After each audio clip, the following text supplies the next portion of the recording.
The Haitian Revolution was more than a political act. It was a spiritual uprising. Ancient gods walked beside the enslaved, their rebellion fueled by sacred ritual and the breath of spirits. In the shadows the spirits watched, and a divine war began.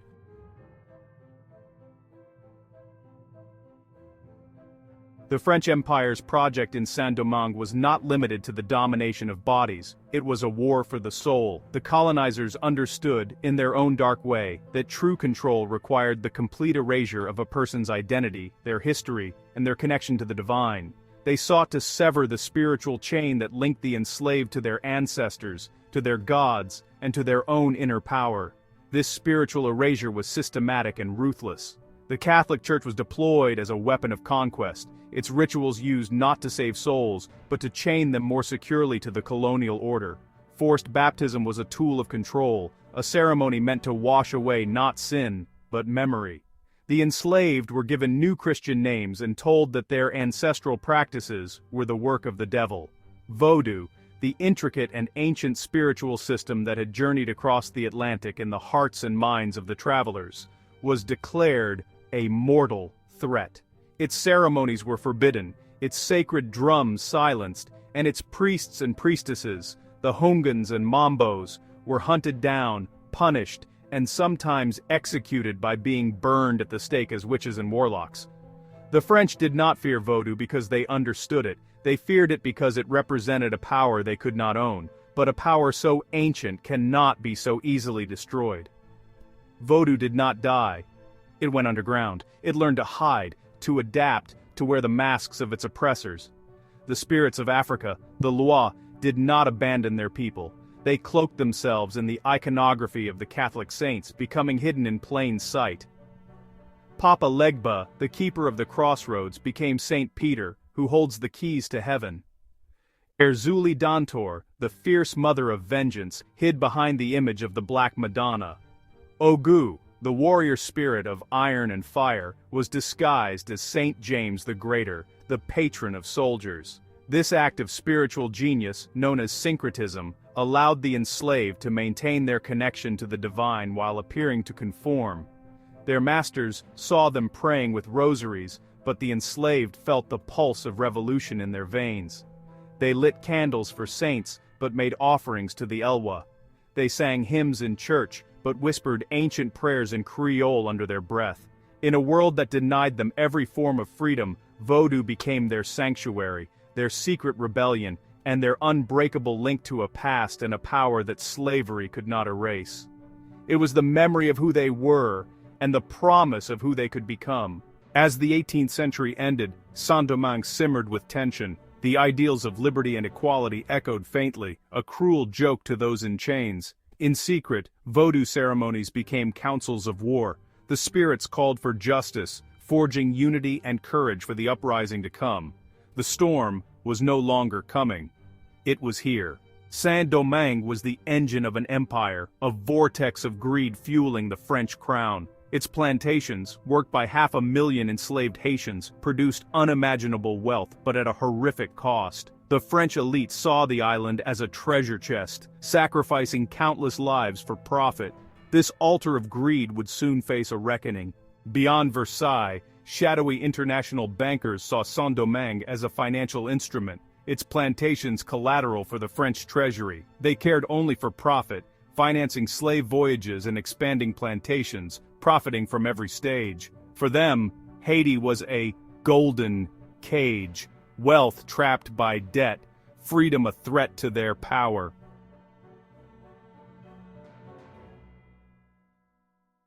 In the Vatican's marble corridors, Haiti was seen not just as a colony, but as a spiritual battleground. The Church's mission: convert the enslaved, expand Catholic power, and outmaneuver European rivals. Vodou, to the Vatican, was not just forbidden, it was demonic, a threat to Christ's authority. By demonizing Vodou, the Church justified forced baptisms and cultural erasure as acts of salvation. Yet, beneath this holy war was fear. Vodou's power to unite and inspire resistance terrified the Vatican. Their crusade was desperate, a race to claim Haiti's soul before its ancient spirits ignited a revolution.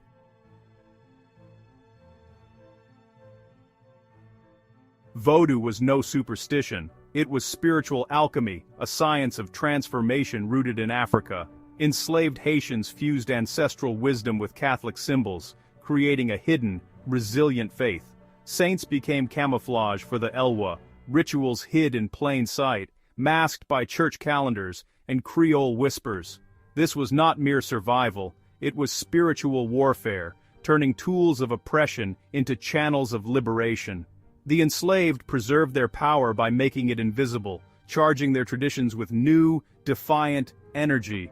Vodou became a weapon, uniquely forged for the struggle ahead.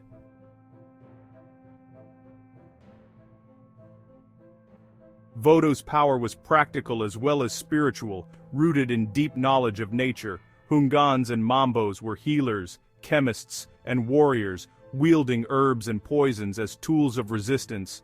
The French, gripped by paranoia, saw every illness and misfortune as Vodou's invisible hand.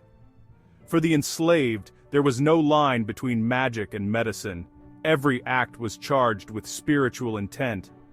This dual mastery of prayer and poison let them fight back in secret, long before open revolt. Each silent act of sabotage was a declaration of war, hidden in plain sight.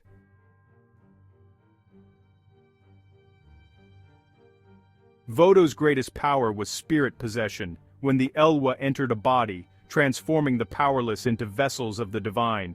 The French saw madness, the enslaved saw empowerment, courage, and unity. Possession was training for revolution, teaching fearlessness, and forging leaders guided by the spirits.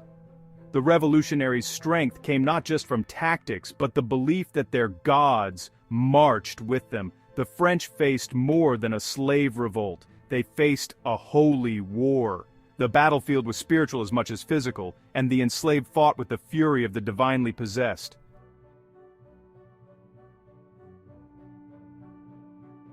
August 1791, Bois Caimon. In the shadowed forest, hundreds of enslaved Haitians gathered, drawn by a force deeper than fear. They came scarred but unbroken, inheritors of a sacred power slavery could not destroy. This was no mere conspiracy. It was a ritual, a covenant with the law to reclaim their destiny.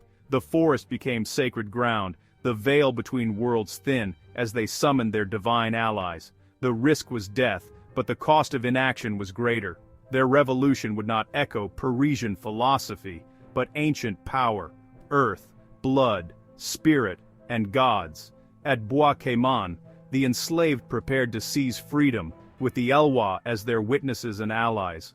As shadows gathered around the fire, Duddy Boukman stepped forward, a maroon leader, his authority drawn from the spirits, not masters. His voice roared with the wind, declaring war against the god of the colonizers. Boukman gave his people divine permission to shatter their chains. Lightning flashed, thunder cracked, nature itself seemed to answer. In that storm, the enslaved became warriors, united by a new divine power.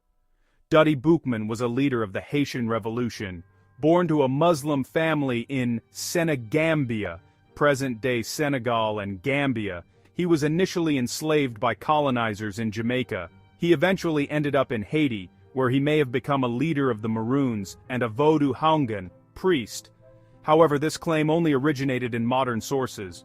According to some contemporary accounts, Boukman, alongside Cécile Fatiman, a Vodou Mambo, presided over the religious ceremony at Bois Caimon in August 1791 that served as the catalyst to the 1791 slave revolt, which is usually considered the beginning of the Haitian Revolution. Boukman was a key leader of the slave revolt in the Le Cap Français region in the north of the colony. He was killed by the French colonizers and colonial troops on 7 November 1791, just a few months after the beginning of the uprising. On a stormy night, Cécile Fatiman, a powerful Mambo, was possessed by a spirit. In a sacred ritual, a black pig was sacrificed, its blood shared among the rebels. Bound by this blood pact, they swore to fight for freedom, forging a spiritual weapon that would ignite the Haitian Revolution. The ceremony at Bois Caimon unleashed a fire that could not be contained. That night, the revolution began. Rebels descended from the mountains, torches in hand, setting plantations ablaze. The flames were not just destruction, but purification, a declaration that the enslaved were now a people, and their gods had answered their call for war. The Haitian Revolution was fought on two fronts, earth and spirit. Revolutionaries marched with the Loi, armed with sacred charms, believing themselves shielded by powerful spirits. This faith stripped them of fear, making them fearless and unpredictable, an invisible army the French could neither comprehend nor defeat. In 1802, Napoleon sent a massive army to crush Haiti's rebellion, but the French faced more than soldiers. They faced the land itself. Yellow fever, carried by swarms of mosquitoes, ravaged the invaders. Haitians saw this as the Elohe's divine wrath. Immune and resolute, the Haitians watched as the spirits decimated the French, proving the power of their faith. General Leclerc arrived in Saint-Domingue, certain of victory, but his arrogance blinded him to the Haitian rebels' power. As disease and guerrilla warfare broke his army, Leclerc descended into madness, ordering terror and extermination. In the end, yellow fever claimed him, and the Haitians saw his death as the spirit's final judgment. With Leclerc dead and his army shattered, the French dream of reconquest was over. Dessalines led the Haitians to total victory, driving the French into the sea. On January 1, 1804, Haiti became the first free black republic, born from a slave revolt, guided by the Loi, and a beacon of hope for the oppressed. The Haitian Revolution shattered France's pride, as formerly enslaved Haitians defeated Napoleon's legions. France, humiliated, sought revenge, not with armies but with a crippling ransom. In 1825, French warships arrived, demanding Haiti pay an impossible sum, or face destruction. Freedom, held hostage at cannon's mouth. Under threat from French warships, Haiti's President Boyer signed a crippling agreement. Lacking funds, Haiti borrowed from French banks at ruinous rates. This double debt trapped Haiti, its wealth flowing to Paris, its freedom mortgaged to bankers who replaced the whip with ledgers.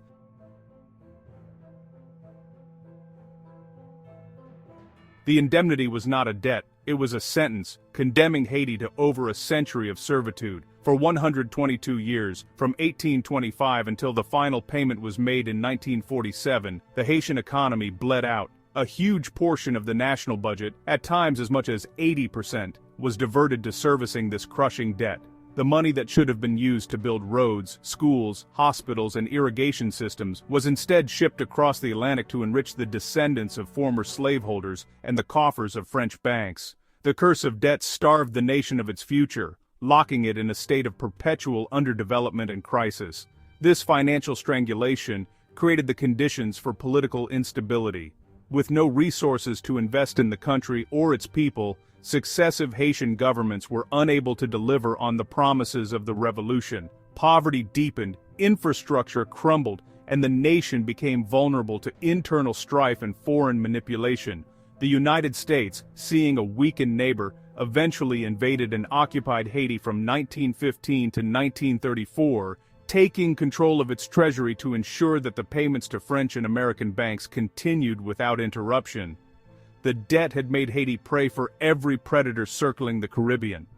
The world, and especially the slave-holding powers, watched this slow-motion tragedy unfold with a sense of grim satisfaction.